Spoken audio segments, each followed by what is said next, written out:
Selamat siang, Assalamualaikum warahmatullahi wabarakatuh. Om Swastiastu, Namo Buddhaya, salam kebajikan, salam sehat buat kita semua. Yang saya hormati Ketua KPU Republik Indonesia, Pak Muhammad Afifuddin, yang juga saya hormati kolega saya, Pak Wiranto Sudrajat, tentu kepada teman-teman media yang bersedia hadir dalam, sebenarnya kan ini kegiatan rutin ya, kalau di KPU setiap Jumat selain makan siang mungkin kita bisa bertemu, berinteraksi, mengambil beberapa perkembangan informasi. Nah mungkin momentum kali ini agak berbeda karena memang ada situasi sosial politik lah, hukum dan juga terkait dengan pelaksanaan pilkada yang pada beberapa hari terakhir memang menyita perhatian banyak pihak. Tetapi meskipun begitu, dalam konteks perkembangan informasinya, saya kira kalau kita perhatikan beberapa perkembangan terakhir pasca putusan Mahkamah Konstitusi tanggal 20 Agustus, baik untuk putusan Mahkamah Konstitusi nomor 60 dan 70, kemudian kami juga melakukan respon pada saat konferensi pers tanggal 20 Agustus, kemudian tanggal 21 Agustus kami juga langsung menyampaikan surat permohonan konsultasi untuk perubahan peraturan KPU terkait dengan tindak lanjut putusan MK, dan kemudian kemarin tanggal 22 Agustus pada kalau nggak salah sore hari dan kemudian malam hari kami juga melakukan update kepada media melalui konferensi pers. Nah untuk yang hari ini, sebagaimana perkembangan terakhir yang kita ketahui pasca paripurna untuk pembahasan dan pengesahan revisi Undang-Undang Pilkada kemudian tidak jadi dilakukan, dan kemudian kami juga tetap sebagaimana pandangan KPU sejak awal pasca putusan MK itu dibacakan, kami tetap melakukan tindak lanjut dari putusan MK. Nah hari ini juga hampir bersamaan Ketua Komisi 2 juga sudah menyampaikan perkembangan yang sebenarnya semuanya kalau dilihat itu selaras dengan apa yang akan dilakukan oleh KPU. Nanti Pak Afifuddin akan menyampaikan beberapa poin penting yang harapan kita bisa memperjelas kepada publik secara luas bagaimana kemudian KPU menyikapi putusan Mahkamah Konstitusi dan melakukan tindak lanjut atas putusan Mahkamah Konstitusi. Karena sampai saat ini kan juga beredar informasi mungkin yang sebenarnya di konferensi pers kemarin yang semalam ya yang terakhir, harapan kita sebenarnya posisi KPU dengan melalui beberapa kali konferensi pers itu bisa menjadi semacam konklusi bahwa kemudian isu ini tidak lagi menimbulkan kontroversi. Misalnya ada pertanyaan apakah kemudian yang ditindaklanjuti itu hanya salah satu dari putusan Mahkamah Konstitusi. Kami mau tegaskan hal yang berbeda, nanti disampaikan oleh Pak Muhammad Afifuddin terkait dengan poin-poin apa saja yang menjadi substansi dalam rangka tindak lanjut dari putusan Mahkamah Konstitusi oleh KPU yang nanti tentu akan berdampak pada peraturan-peraturan pelaksana teknis, baik misalnya tanggal 24 Agustus sampai 26 Agustus terkait dengan pegangan untuk jajaran kami di tingkat provinsi dan kabupaten kota dalam rangka pengumuman pendaftaran pasangan calon, dan juga pada tanggal 27 sampai 29 Agustus dalam rangka pendaftaran bakal pasangan calon kepala daerah di masing-masing provinsi dan kabupaten kota yang menyelenggarakan pilkada secara serentak. Silakan Pak Nafi. Monggo.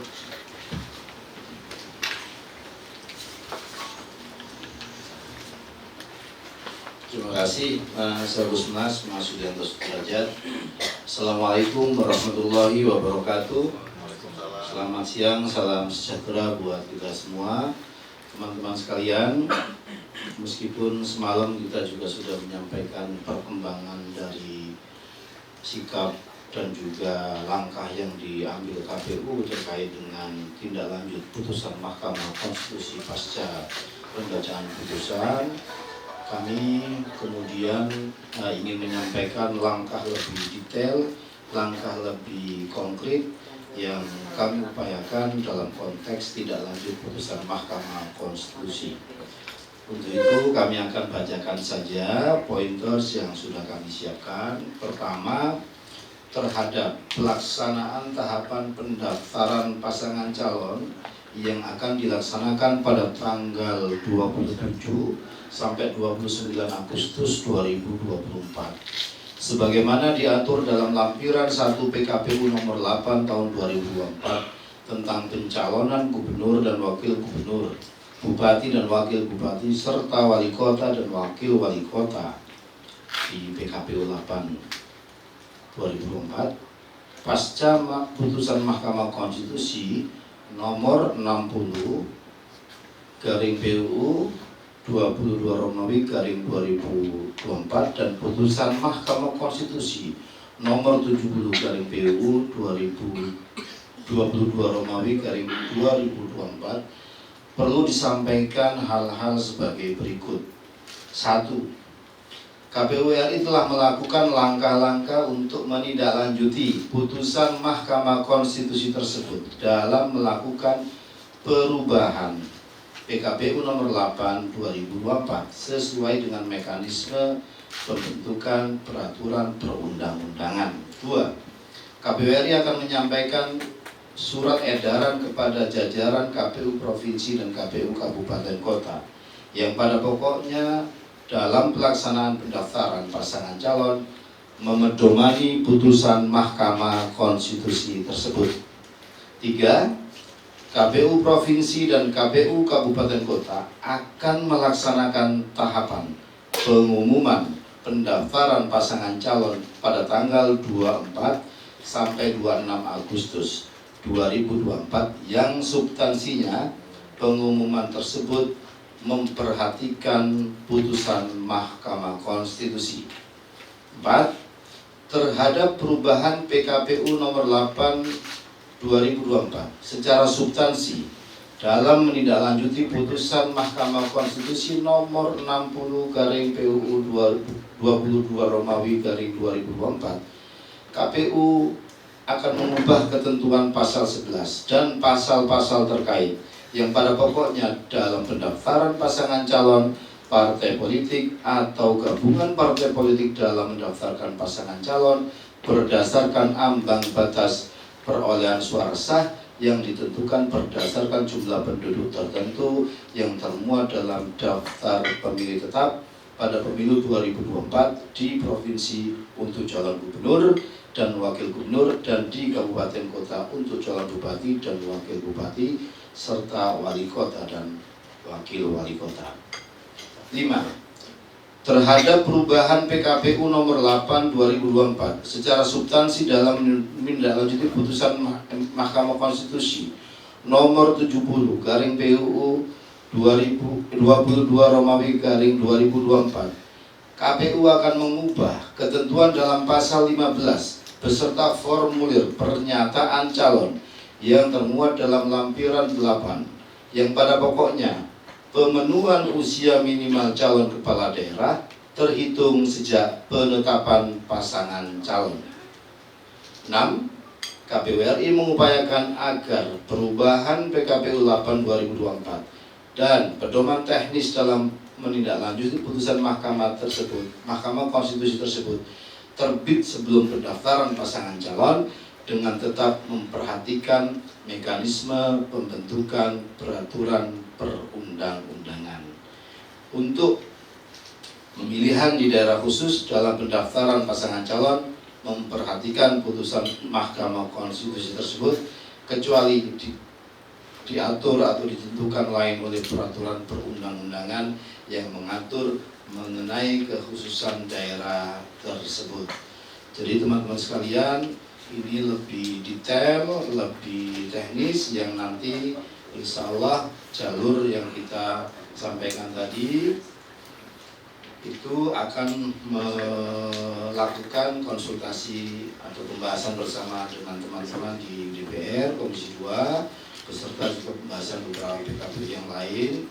Jadi ini sebenarnya situasi yang sama dengan yang kita upayakan dalam tindak lanjut seluruh putusan lembaga peradilan ketika berkaitan dengan tahapan yang ada di depan mata, tahapan yang perlu kita lakukan ketika mendadak ada putusan-putusan yang harus kita tindak lanjut. Sebagaimana komitmen kita bahwa KPU adalah lembaga yang bertugas untuk menjalankan aturan, menjalankan undang-undang, dan ini semua kita lakukan sebagaimana aturan yang berlaku. Semoga ini bisa difahami dan bisa dijadikan penguatan buat kita semua untuk lebih memastikan bahwa KPU menindaklanjuti putusan Mahkamah Konstitusi dalam memedomani pengaturan pendaftaran calon kepala daerah yang akan dimulai pada tanggal 27 sampai 29 Agustus besok. Saya kira sudah sangat jelas. Terima kasih teman-teman sekalian atas waktu dan kesempatannya. Mohon maaf atas segala kurangan. Assalamualaikum warahmatullahi wabarakatuh. Baik teman-teman, demikian 6 poin penting yang disampaikan oleh KPU melalui Ketua KPU terkait dengan langkah-langkah yang akan dilakukan oleh Komisi Pemilihan Umum dalam rangka kepatuhan KPU terhadap konstitusi, terhadap peraturan pelaksana yang lain. Tentu kami memohon doa kita bersama agar semua ini dilancarkan. Sekali lagi teman-teman, kami minta izin untuk tidak membuka pertanyaan karena poin-poin tadi nanti akan dibagikan dalam bentuk rilis dan saya kira itu bisa jadi bahan kutipan. Terima kasih sekali lagi atas perhatiannya dan juga kebersamaan dari teman-teman dalam meliput konferensi pers pada siang hari ini. Kita bisa akhiri. Wassalamualaikum warahmatullahi wabarakatuh.